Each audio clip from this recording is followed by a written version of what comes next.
এই দেখুন, আমাদের বাগানে সকালবেলায় ছাতু হয়েছে, ফুরকি ছাতু। আপনারা এটা কি বলেন জানাবেন। আমি বেছে নিচ্ছি। এই যে এখন এই যে মাটি, খুব মাটি। সকালে উঠেই দেখি ফুরকি ছাতু হয়েছে। এটা এবারে রান্না করব। এবারেই প্রথম হলো আমাদের বাগানে।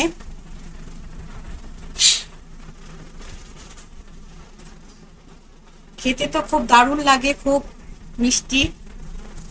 আগে ছোটবেলায় আমি এই ছাতুগুলো অনেক নিয়ে এসেছি আমাদের বাপের বাড়ি, ওখানে অনেক ছাতু খেতাম।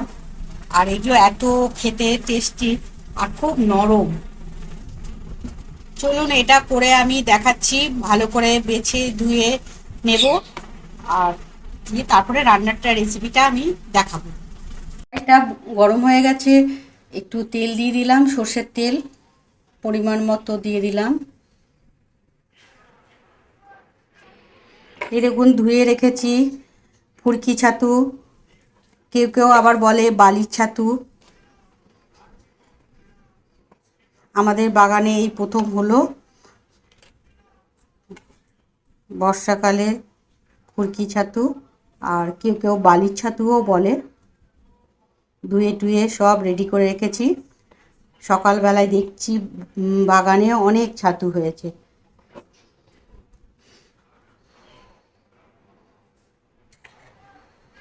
তেলটা গরম হয়ে এসছে, এবারে পেঁয়াজগুলো দিয়ে দেব।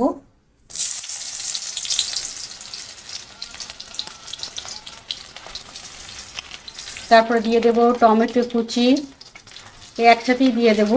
আর ছাতু তো খুব নরম। আর লঙ্কা দিলে মনে হয় না, ঝালের জন্য। হ্যাঁ, লঙ্কাটা ঝালের জন্য দিলাম। কাঁচা লঙ্কা চিড়ে দিয়েছি, 3-4টা কাঁচা লঙ্কাও দিয়েছি এর সাথে।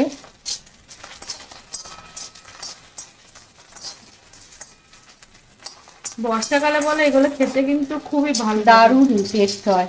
আমার তো খুব ভাল লাগে। বিয়ের আগে আমি ছোটবেলায় খুব তুলতাম এই ছাতুগুলো। এগুলো এক ঝুড়ি রান্না করলে একদম ছোট বাটির 1 বাটি হবে।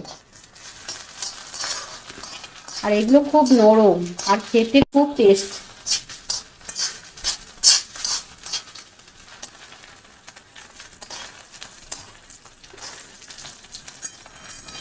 আর একটা শুকনো লঙ্কা দিয়ে দিলাম এক পাশে এই তেলের মধ্যে।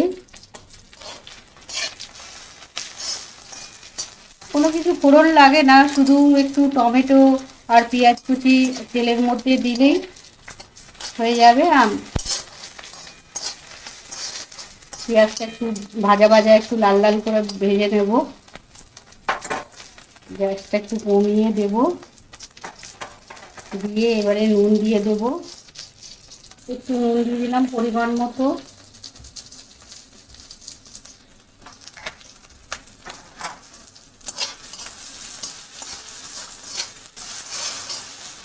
দারুণ খেতে লাগে গরম গরম ভাতের সাথে, দারুণ খেতে লাগবে। আপনারা করে দেখতে পারেন।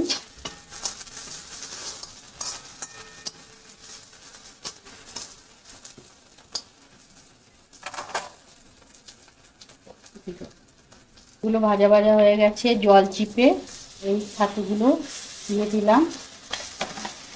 আর ছাতু তো খুব নরম, একটুতেই তেলের মধ্যে পড়তেই নরম হয়ে যাবে।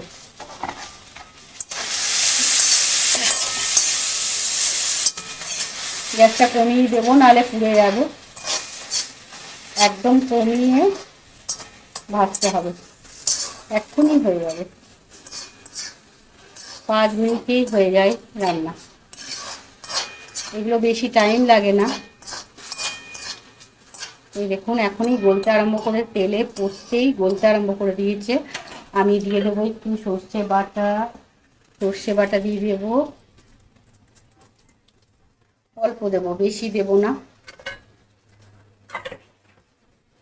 এবার দিয়ে দেবো একটু পোস্ত। পোস্ত বাটা ছিল আগে, এই যে পোস্ত দিয়ে দিচ্ছি। আমাদের ঘরে সবাই খেতে ভালোবাসে, দারুণ খেতে লাগে। গরম ভাতে আর কিছু লাগবে না, এই দিয়েই ছাতু দিয়েই খাওয়া যাবে, ফুরকি ছাতু।